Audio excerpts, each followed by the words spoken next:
Hello guys, we are finally back और we are back with spiciest news जो कि 2 दिन पहले आई है नेगल्समैन के हवाले से, उनके सैकिंग के हवाले से।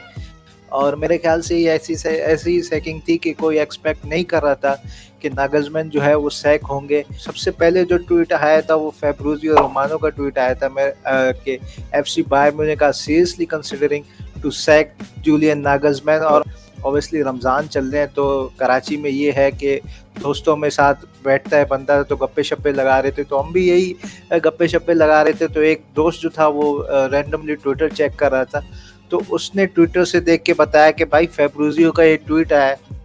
तो मैंने उसको उस वक्त कहा था कि भाई देखो, या तो फैब्रिज़ियो उस वक्त जो है वो पी के उसने ट्वीट की, या फिर ये हो सकता है कि आई मीन सारी चीज़ें जो हैं वो सॉर्ट आउट हो गई होगी सैकिंग के हवाले से। क्योंकि फैब्रिज़ियो का तो आपको पता ही है कि ट्वीट करता है जब उसको पता हो कि सारी चीज़ें जो हैं वो डन हो गई हैं। तो ये भी कुछ ऐसा ही सीन था। लेकिन मेरे ख्याल से जो नेगल्समैन की जो सैकिंग है वो कहीं से तो बनती नहीं है। अगर आप नेगल्समैन की जो बायर म्यूनिख को जो रीज़न्स आए हैं नेगल्समैन के हवाले से, अगर आप उनको देखो, उनको पढ़ो, तो सबसे पहली जो उन्होंने चीज़ कही है कि नेगेटिव स्पोर्टिंग डेवलपमेंट बंडसलीगा में 1 पॉइंट डॉर्टमुंड से पीछे है।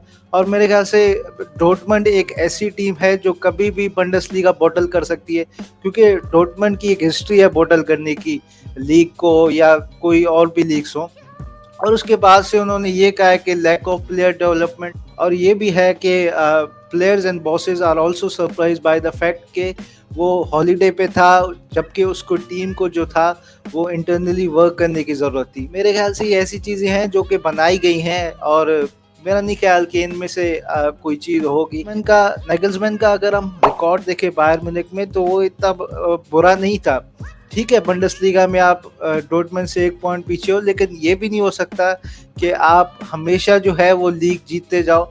दूसरी टीमें भी खेलने आई हैं, कभी ना कभी तो आपकी टीम हारेगी, जो कि हमें जुवेंटस के टाइम पे लगा। जुवेंटस ने जब 9 टाइटल सीरी ए के जीते, उसके बाद उन्होंने 10वां टाइटल हारा भी, और एक एक एज फैक्टर भी हो जाता है, टीम ओल्ड एज भी बन जाती है। तो मेरे ख्याल से बायर म्यूनिख बोर्ड को भी इस चीज़ का पता होगा कि कभी ना कभी तो वो हारेंगे। बहरहाल नगल्समैन का अगर हम इस रिकॉर्ड देखें as a Bayern Munich manager, तो 71% जो है उनकी विन रेशियो है, परसेंटेज है। उनके पास एक बंडसलीगा टाइटल, 2 जर्मन सुपर कप, और इस सीज़न उन्होंने 8 गेम खेले हैं यूसीएल में और 8 गेम जीते हैं। तो मेरा नहीं ख्याल कि ये परफॉर्मेंस की बेस पे जो सैकिंग थी वो कंसिडर की जाएगी। मेरा ख्याल है मामलात जो थे वो कुछ और थे, और वो ये कि अगर आप नेगल्समैन को देखो तो उसकी सीनियर प्लेयर से इतनी ज़्यादा नहीं बनती थी। आप नॉयर का सीन उठा के देख लो, या आप थॉमस तुखल का सीन उठा के देख लो, तो मेरे ख्याल से इंटरनली जो थे उनके मसले चल रहे थे प्लेयर्स के साथ, मैनेजमेंट के साथ। और बायर्न की मैनेजमेंट का भी मुझे समझ नहीं आता, क्योंकि अगर आप देखो जब फ्लिक ने इनको 6 ट्रिबल जिताया था, उसके बाद से उड़ के चला गया था। ऑब्वियसली कुछ अंदर मसले हुए होंगे, तो इनके बोर्ड में भी मसले चल रहे होते हैं। तो ये जो है सैकिंग जो है मुझे बिल्कुल समझ नहीं आई। और एक और चीज़ जो मुझे बिल्कुल समझ नहीं आई वो ये कि आई मीन आप सबसे पहले अपने मैनेजर को इन्फॉर्म करते हो कि भाई, या अपने मैनेजर से बात करते हो, तो ऐसी कोई चीज़ आई नहीं है। थर्ड पार्टी जो है उसको पहले पता चल गया, और उसको जो है ये सारी चीज़ें पहले पता चल गई। फैब्रिज़ियो रोमानो के पास रिपोर्ट्स पहले आ गई नेगल्समैन के से कि भाई नेगल्समैन सैक हो गया, जो कि ऑस्ट्रिया में अपनी गर्लफ्रेंड के साथ जो है वो छुट्टियां गुजार रहे थे। मैं सैकिंग के हक में तो नहीं हूँ, मेरे ख्याल से सैक नहीं होना चाहिए था नेगल्समैन। लेकिन अगर आप बात करो रिप्लेसमेंट की, तो वो काफ़ी जो है वो सॉलिड रिप्लेसमेंट लेके आए हैं। वो थॉमस तुखल, जो कि फॉर्मर चेल्सी मैनेजर थे, जो मेरे ख्याल से रियल मैड्रिड और बड़े क्लब्स की नज़रों में भी होंगे, क्योंकि रियल मैड्रिड भी जो है वो लीग में इतना अच्छा कर नहीं रही और ओवरऑल भी इतना अच्छा कर नहीं रही। कल एक न्यूज़ आई थी कि रियल मैड्रिड जो है वो डिसाइड करना चाहती है एज सून एज पॉसिबल कि मैनेजर किसको लिया जाए आफ्टर लूजिंग थॉमस तुखल। और ऐसी भी रिपोर्ट्स आई थी कि थॉमस तुखल जो था वो रियल मैड्रिड से मतलब राब्ते में था, उसने फ्लोरेंटिनो पेरेस को अपने प्लेयर्स भी बता दिए थे कि उनकी लिस्ट भी भेज दी थी कि भाई ये प्लेयर्स हैं, मुझे ये प्लेयर्स चाहिए। तो ऑब्वियसली डिस्कशंस जारी थी रियल मैड्रिड के साथ, लेकिन है वो ये कि रियल मैड्रिड सरप्राइज है कि बायर्न म्यूनिख ने जिस तरीके से मतलब फौरन उसको साइन किया। तो नैगल्समैन के सैक होने के बाद पहले जो मैड्रिस्टा जो मैड्रिड फैन बेस थी वो ये चाह रही थी कि थॉमस तुखल रियल मैड्रिड में आए, और अब नैगल्समैन के सैक होने के बाद वो ये चाह रहे हैं कि नैगल्समैन आए।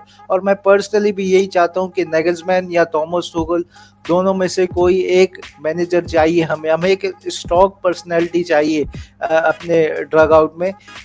तो जो रिपोर्ट्स आई हैं कि Real Madrid wants to replace Carlo Ancelotti as soon as possible, और जो लिस्ट है हमारे पास वो ये है Julian Nagelsmann, Zizou, Marcelo Gallardo और पोचेटिनो।